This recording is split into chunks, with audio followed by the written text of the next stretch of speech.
It is estimated that in any given population, 3% of these people are considered to be sociopaths or psychopaths. In other words, capable of becoming serial killers.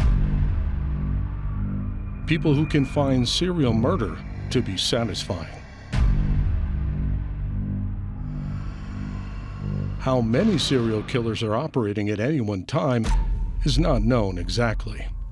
But in the United States, experts believe there are over 500 active serial killers perpetrating evil on innocent victims. As a result, serial killers through the media, in books, movies, people were shocked, they were awed, and they couldn't turn away. Newspaper articles, the evening news. He's allegedly confessed to dozens of murders from 1970 to 2005 in at least a dozen states. And now on giant streaming platforms. Serial killers have become bigger than ever, bigger than life. Such portrayals include Extremely Wicked, Shockingly Evil and Vile, 2019, a biographical portrayal of Ted Bundy. The 2022 The Good Nurse, the story of one of the most prolific serial killing healthcare workers, Charles Cullen. My Friend Dahmer, 2017, a biographical drama film about Jeffrey Dahmer. The Night Stalker, The Hunt for a Serial Killer, 2021, a documentary series delving into the murders perpetrated by Richard Ramirez.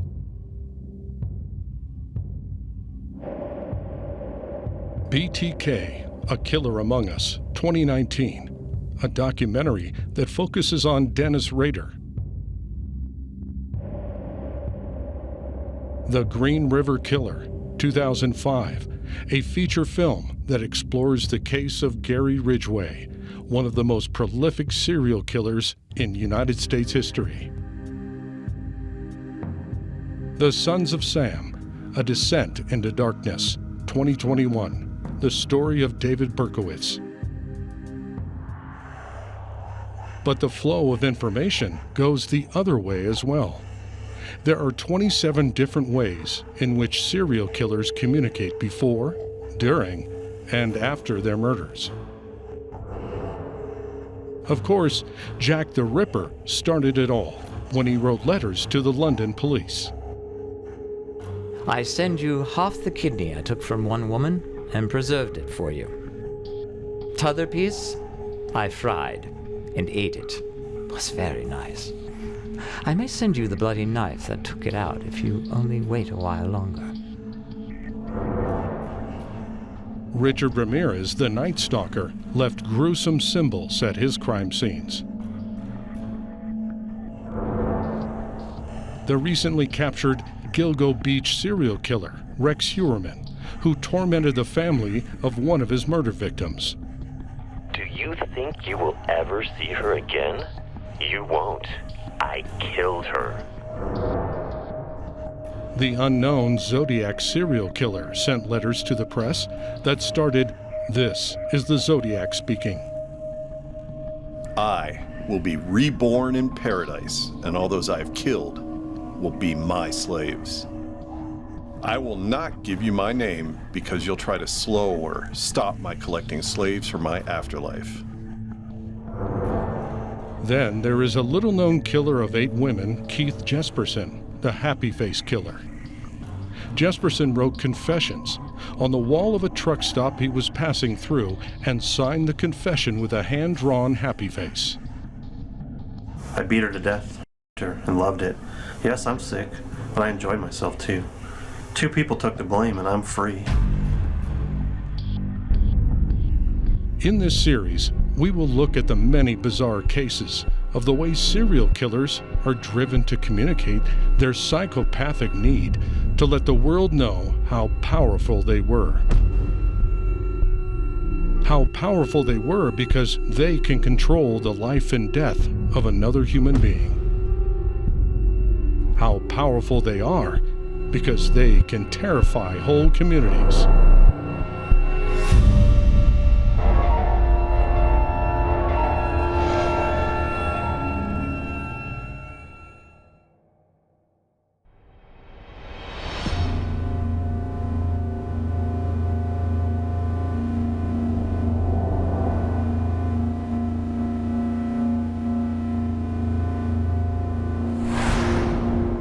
Richard Ramirez, aka the Night Stalker, has been described as the most terrifying serial killer of all time. A serial killer who enjoyed playing Satan. A serial killer who left a chilling calling card at each of his crime scenes. He would draw a pentagram somewhere in the scene of the crime using the victim's lipstick.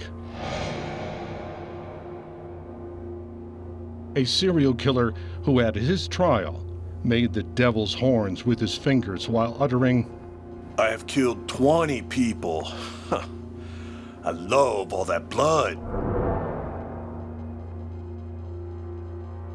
Born in 1960, Ramirez grew up in the rundown barrio of El Paso, Texas. By all accounts, he was no better nor worse than the other kids who grew up facing the same problems all Hispanics faced at that time. But when he was 13, his life twisted away from his Catholic upbringing toward a life of crime. Ramirez's fall into the abyss of evil began strangely enough with Bible reading classes when he was young. He became fixated on the devil and his power over earthly things. His fall towards serial killing accelerated at age 12 when a war hero cousin returned from Vietnam. The two smoked marijuana together, and the cousin fascinated Ramirez with stories of torture and murder of Vietnamese peasant women. Then, at age 13, Ramirez stood only 2 feet away when he saw his cousin shoot and kill his wife. From this point on, Ramirez lost any chance for a normal life. He dropped out of school, lived on a diet of fast food, candy, and drugs, began stealing. He openly worshiped Satan and called the devil his protector. He purposely cultivated a satanic look with his emaciated build and haunting appearance. Rotten teeth made his breath stink. The foul smell of the demon within, which he decided to unleash in a reign of killing and terror. His fall into complete evil and a life of killing began in California at age 24. He lived in LA, where petty theft and burglaries bankrolled his drug habit. Then, stealing turned to murder. One of the things that sets him apart a little bit is the fact that he was a home invader. You know, that's a little bit different. But again, you have a guy who I think got caught up in the mythology of it and the attention of it. He loved it. He played into it. He specifically tailored his acts to attain additional attention. When Ramirez would attack middle-class families in the middle of the night, he was seen as a tremendous threat to the residents of Los Angeles. He was seen as what he was, a guy who could attack anyone, which means that you could be next. And that terrified the people who lived there. Starting in March of 1985, he struck with the same demonic speed as the Gainesville Ripper, with the same perverted cruelty as the Boston Strangler, with the same horrific savagery of Charles Manson and Ted Bundy. He became the brutal Night Stalker. He was the worst of them all. He entered where people thought they were the safest, their homes. He shot some, he stabbed some, and he kicked some to death. He mutilated the bodies of many. In the end, 14 were dead. His reign of terror started on June 28, 1984. Jenny Vinkau's throat was slashed. March 17, 1985, Dale Okazaki was shot to death. March 17, Veronica Yu dragged from her car and shot. March 27, Vincent Zazzara and his wife Maycine were stabbed and mutilated. May 14, Bill Doy shot to death. June 29, Mabel Ma Bell, 84, was bludgeoned to death. July 2nd, Mary Louise Cannon, Arcadia, beaten and throat slashed. July 7, Joyce Lucille Nelson, beaten to death. July 20, Max and Layla Needing, both shot to death. July 20, Chainarong Kanovath, shot and killed while asleep in his home. August 8, 1985, Elias Abowath, Ramirez's last victim, was shot to death during a robbery in his home. Where each of those people met a terrible death, Richard Ramirez always left an upside-down pentagram somewhere at the murder scene. A pentagram sometimes drawn even on the body of the victim. Ramirez wasn't the first to use the body of his victims to communicate, and he wasn't the last. Richard Ramirez, at the age of 53, died in prison on June 7, 2013.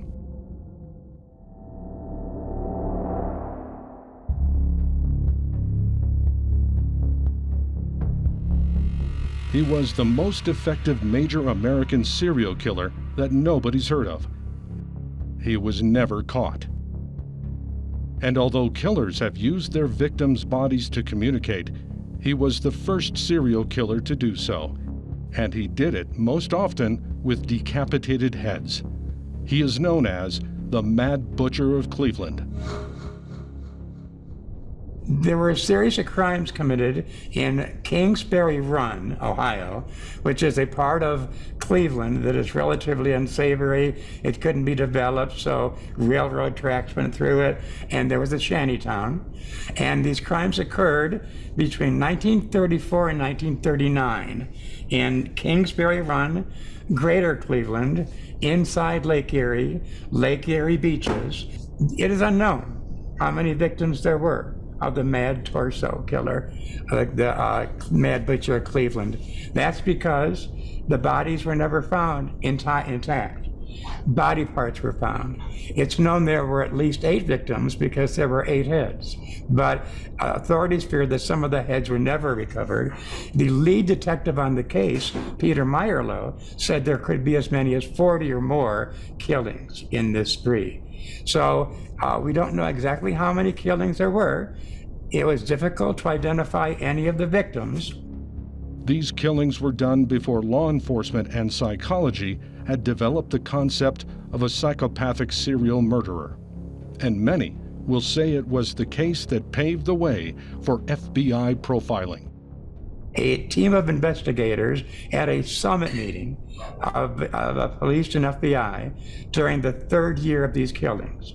And the summit conference arrived at 7 generalizations. All the killings were done by the same person. All the killings were done by just one person. This person was very big and strong because bodies were half buried in the hillside, up and down, and there were no drag marks, and there were very few footprints. So they know that this person carried the torsos to where they were buried. The rub in this case Like Jack the Ripper, there was clear evidence of anatomical and surgical ability. Now, some authorities stress that he wasn't a doctor, and that doesn't really matter. The person that did this was adept at decapitation and at dismemberment. They think the person lived near Kingsbury Run, had a private workshop where he'd had the time and privacy to do all the many things he did to his victims. Speaking of victims, his victimology was the same as it is these days, homeless people, except during the Depression they were known as hobos. And they would go from town to town riding the rails that went through Kingsbury Run and supplied many of his victims. His M.O. was to approach a hobo and offer friendship and take him home and feed him and probably get a stiff belt of liquor under his belt. Then the victims were decapitated, dismembered, and curiously enough, treated with the chemical substance that turned the bodies red. At the time, in the 1930s, there was no evidence, there was no experience with treatments like this. So these crimes were ghoulish. The body of 29-year-old Edward Anthony Andrassy, the first known victim, was found on September 23, 1935, in a gully. Andrassy's head was discovered buried near the rest of his body. His body was found to be emasculated and only wearing socks. Known as John Doe 1, his decapitated remains were also located in the weeds at the foot of East 49th Street and Praha Avenue next to Andrassy. Florence Genevieve Polillo, 44, was found headless and had been wrapped with paper and packed into half-bushel baskets. An unidentified victim's decapitated body was located on June 5, 1936. His head was found near the Shaker Rapid Transit tracks. John Doe 2 had 6 tattoos, hence the nickname the Tattooed Man. The severely decomposed, decapitated remains of a white male were located on July 22, 1936. The unidentified male became known as John Doe 3.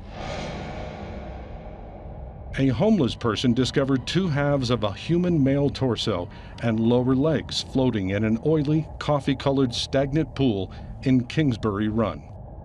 The unidentified male became known as John Doe 4.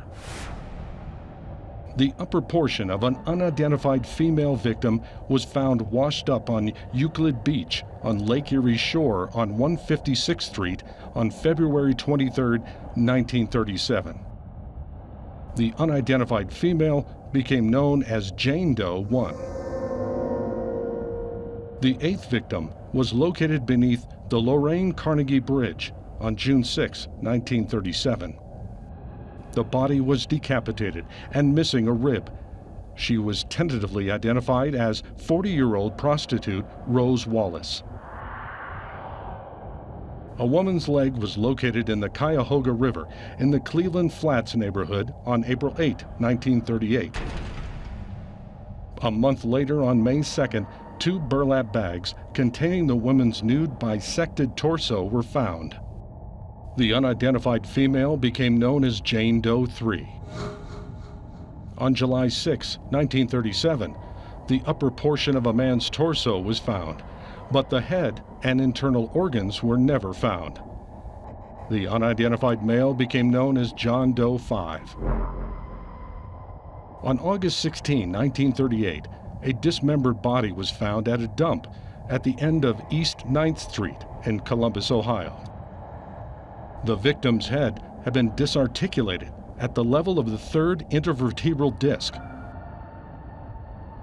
On the same day, the body of John Doe 6 was discovered at a nearby location in plain view of Safety Director Elliot Ness's office. Similar to the other victims, the head was severed from the body, and the victim today still remains unidentified. The Mad Butcher was a deft communicator, very adept. The first communication act in this case was in 1934, the second year of the Kingsbury Run killings. A blood-stained note was discovered at a crime scene, and when police read the content of the note, they were flabbergasted. It was instructions on how to cremate a human body. But the Mad Butcher didn't do that, because he didn't cremate his bodies, he put them on public display. The next communication in these crimes was so reminiscent of the Jack the Ripper letters. The lead case detective, Peter Meyerloh, received a phone call one evening by a man who praised himself, who criticized the police in obscene terms, who promised future crimes, and then, to authenticate the fact that he was the killer, he mentioned information known only to law enforcement and the killer. The third act of communication in this case is incredible. A letter was received at Cleveland Police Headquarters, mailed from Los Angeles. In this letter, the writer said that he was not a butcher, that his activities in Cleveland were to advance medical science, and that someday his creative body use wouldn't put him in the ranks of posture and great people like Thoreau. So he left Cleveland and he went to Los Angeles, and the letter was postmarked from Los Angeles. The last act of serial murder communication in this case is the most dramatic: body communication. The Mad Butcher used body parts to convey messages. For example, there would be 6 or 7 torsos laying side by side, symmetrically. Their elbows would have been touching if the arms were there, and this was a body display. In another case, there'd be body parts strewn along a beach over 100 yards, up or downhill. But I think the most macabre of these body communications, the killer buried heads underground with the hair sticking up to guarantee that they would be found. One final fact about the Mad Butcher of Cleveland. He was seen, most likely, shortly before he left for Los Angeles. A bunch of workers at a moving company in downtown Cleveland noticed a person sunbathing 6 weeks in a row for 20 minutes a day on the same exact pile of steel girders, rusted steel girders, in the winter in Cleveland. The man was large and pudgy, had graying hair, and when he finished his 6 week of sunbathing, he wasn't seen again. And about this time, the workers coming out of that moving company detected a foul odor. The sunbather had been bathing over the body of one of the Mad Butcher victims. This monster was a man who wanted to let the world know he was in control of life and death, untouchable by law enforcement.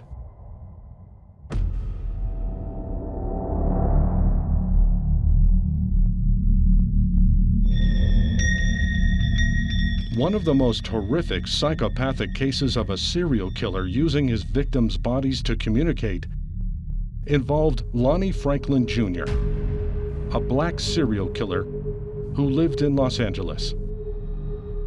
He was known as the Grim Sleeper. The nickname was due to a 14-year hiatus in the murders from 1988 to 2002. The murders occurred in one of Los Angeles' worst neighborhoods. He was going after black women, okay, and they're prostitutes. Low-hanging fruit. It's easy to get to. People aren't going to miss them. He wasn't going after middle-class black women or well-to-do women. He was going after black prostitutes who really were kind of faceless. And that really kind of made him invisible. The only reason he came back to light was because it had been 14 years, they made a connection. Did he kill other people? Possibly. They have not made that connection yet. Someday they actually may make that connection because he was kind of hiding in plain sight. He was right there. Police went by him all the time. Neighbors described Franklin, a former garbage man, as friendly and quiet. He would sometimes stop to chat with people in the neighborhood, and he was frequently seen working on cars in his front yard. Lonnie openly spoke with contempt about prostitutes and said they deserved to die.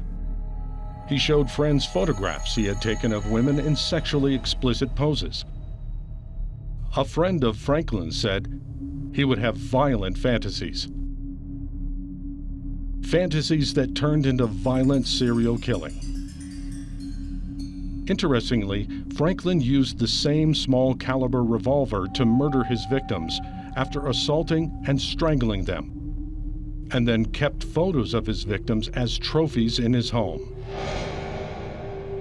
His known victims included Deborah Jackson, Henrietta Wright, Barbara Ware, Bonita Sparks, Mary Lowe, Alice Monique Alexander, Latrika Jefferson, Inetra Washington, Valerie McCorvey, Janice Peters, and Princess Berthamew.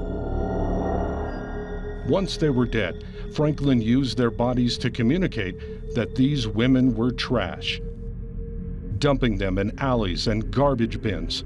Some women were found naked and covered with mattresses and trash to prove his point.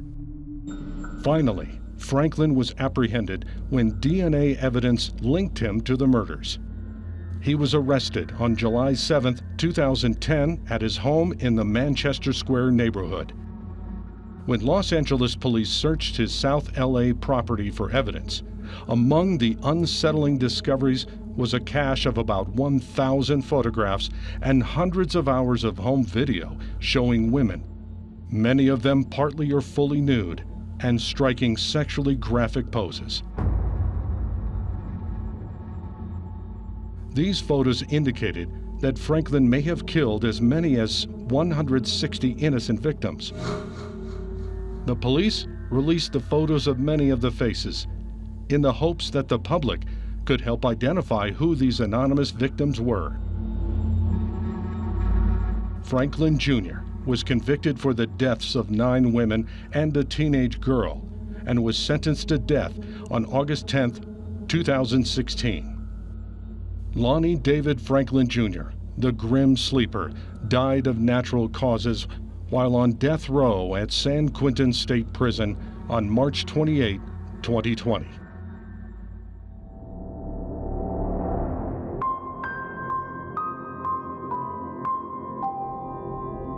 Rochester, New York in the 1970s was home to Eastman Kodak and home to an unsolved serial killer case that brought together alliteration, a poetic attention-grabbing process that repeats letter sounds throughout a sentence, and a monstrous pedophile serial killer.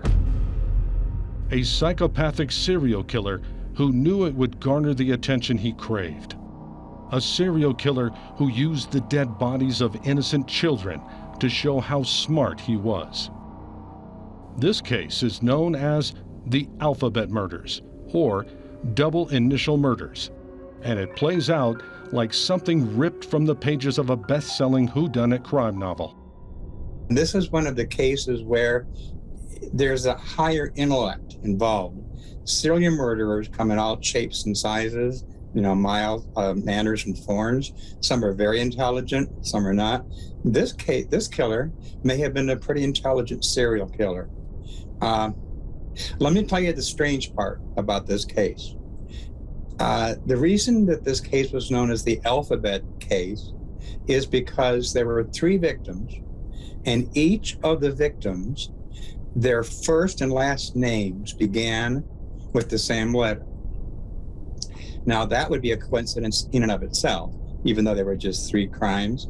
But in addition, the victims were found, the dump sites were located in towns that began with the same letter as the first and last letter of their names.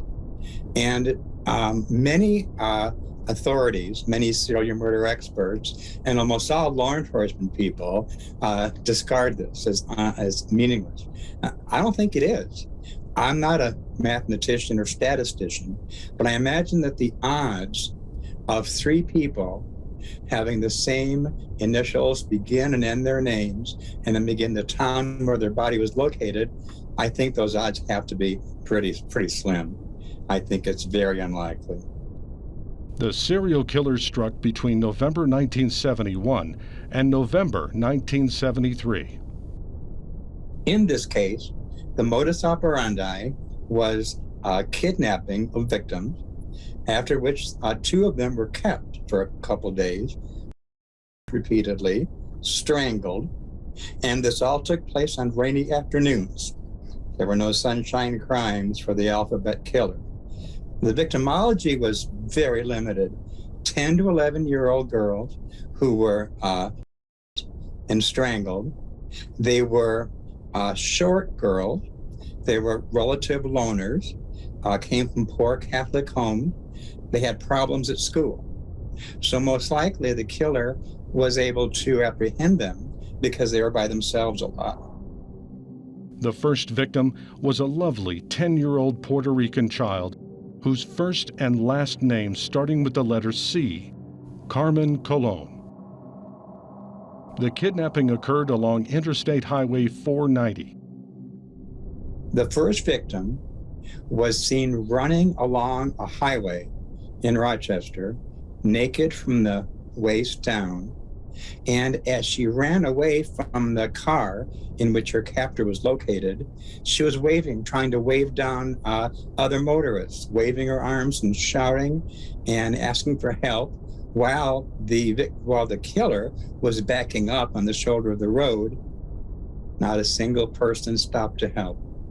And when this was publicized in the initial news accounts of this case, great public anger was aroused, and of course it should be. It's unfortunate that all those people going by on the interstate or the highway saw what was obviously a crime in progress and did nothing about it. Carmen's body was dumped in Churchville, New York, and the autopsy revealed that, in addition to having been note the C's in her name and the city. Carmen had suffered a fracture to her skull and one of her vertebrae, suffered before she had been manually strangled to death. In addition, her body had been extensively scratched by fingernails. One public response to this tragedy was the erection of billboards along Rochester's freeways, offering a reward for capture of Carmen's killer. 17 months later, on April 2, 1973, 11-year-old Wanda Walkowitz disappeared from Rochester's east side while returning home from an errand. Wanda's fully clothed body was found by police the following day. A body discarded alongside a road in Webster, New York. Note the W's. An autopsy revealed she had been sexually assaulted, then strangled from behind with a ligature, most likely a belt. 7 months later, on the evening of November 26, 1973, 11-year-old Michelle Maenza was reported missing by her mother. 2 days later, fully clothed, Michelle's body was discovered lying face down in a ditch alongside a rural road in Macedon, New York. Again, all involving the letter M. Michelle's autopsy revealed that in addition to receiving extensive blunt force trauma to her body, Maenza had been then strangled to death from behind with a ligature, possibly a thin rope. And then the nightmare was over. Although there were many potential suspects questioned and a police sketch of the possible perpetrator was widely circulated, this case is still unsolved.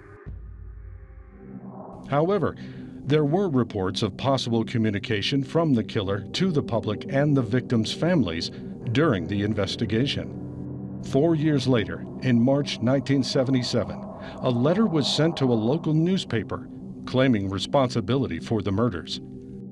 The letter contained details about the crimes that had not been made public, leading investigators to believe it might be genuine. Perhaps the serial killer still needed to let the police know how smart he was. Additionally, there were reports of phone calls made to the families of the victims, with the caller making taunting and disturbing statements. These phone calls added to the serial killer's felt power to terrorize the whole community of Rochester, New York.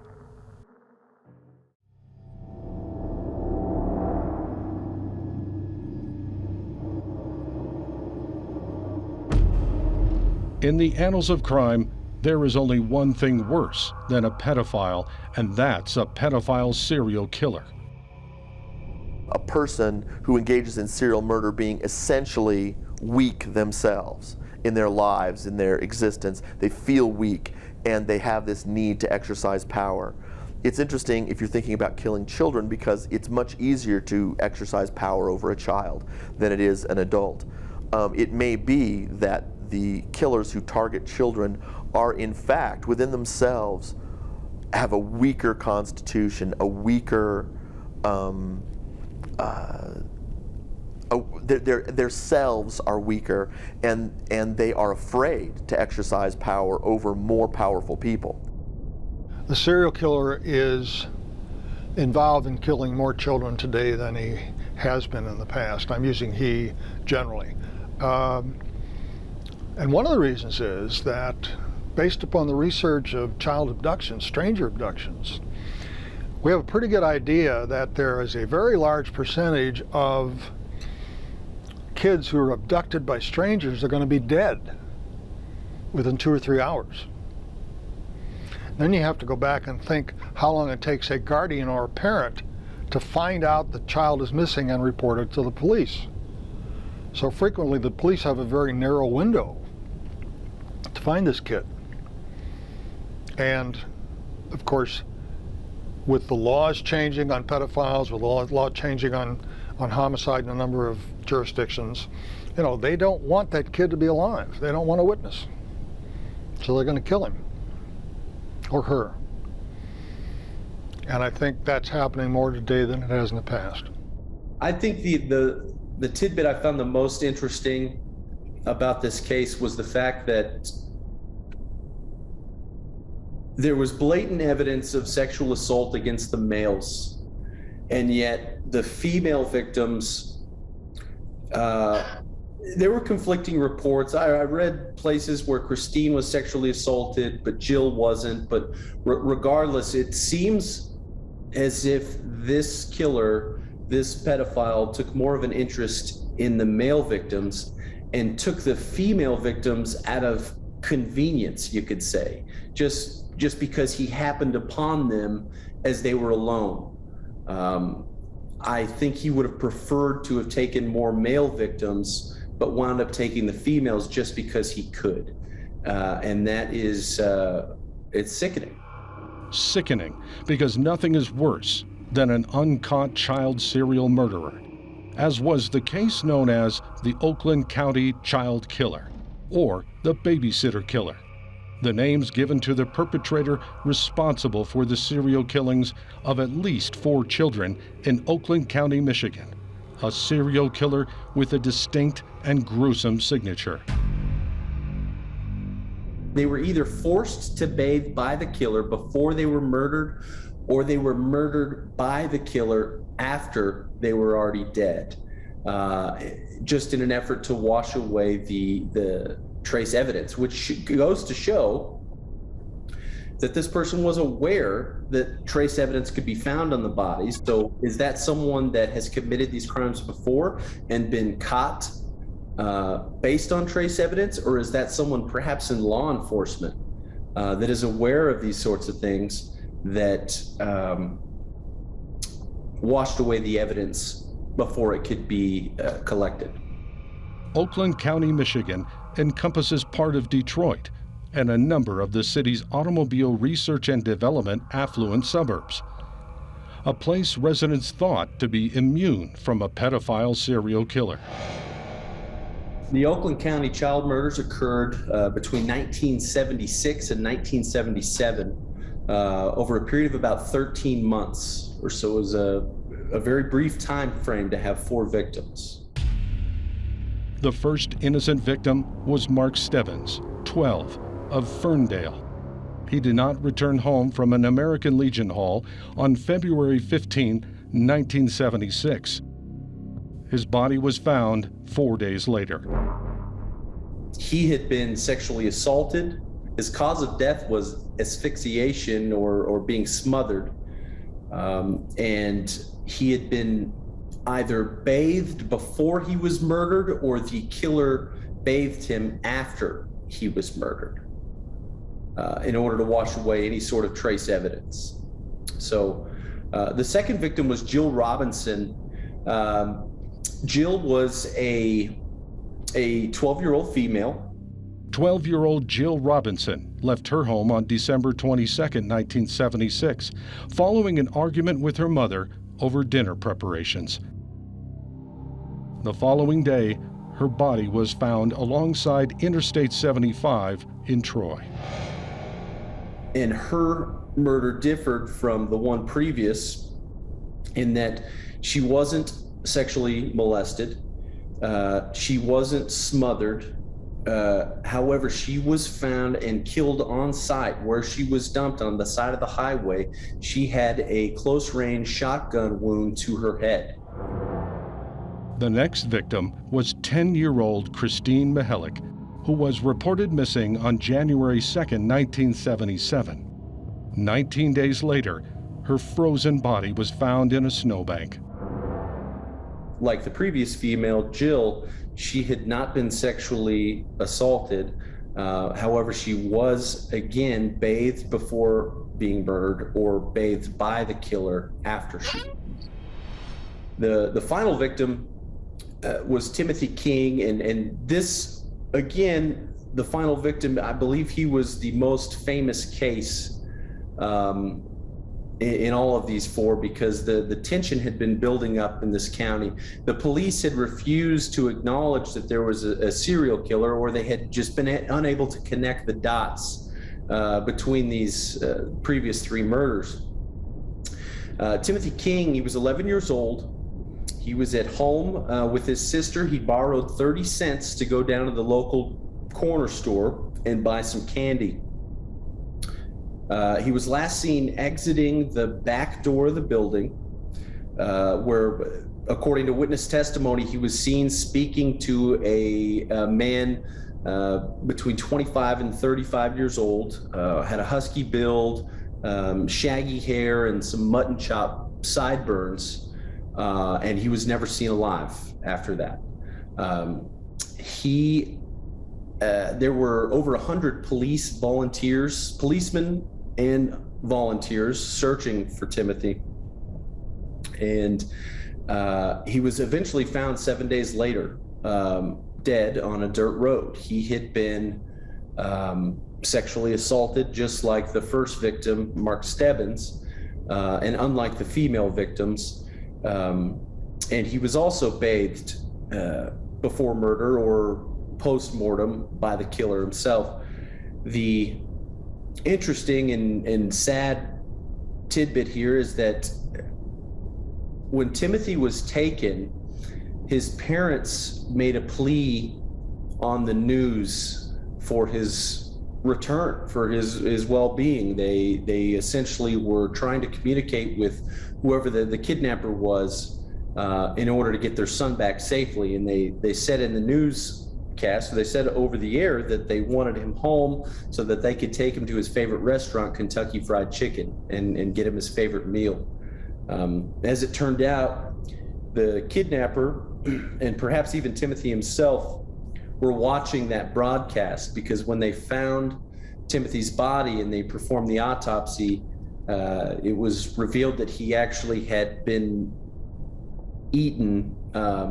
served KFC, Kentucky Fried Chicken, before he was murdered. Then the monstrous murders stopped. The most unusual aspect of this case is how the serial killer used the bodies of his victims to communicate. To communicate that he was so powerful that he could borrow these children for his own monstrous psychopathic pleasures, kill them, and return them to their family. Each child was carefully posed in a snowbank as if nothing had happened. Mark Stebbins' body was found fully clothed as if nothing had happened on February 19th in a parking lot. Jill Robinson's fully clothed body, including the backpack she ran away from home with, was found dumped on the side of I-75. The third victim, Christine Mihalik, was also found fully clothed in a snowbank.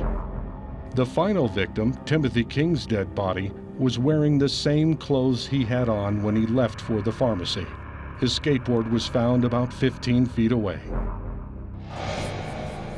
Although the authorities brought forth many potential suspects, amid allegations of cover-ups and true crime sleuths focusing their attention on the case, to this day, the perpetrator of the Oakland child murders is still unknown.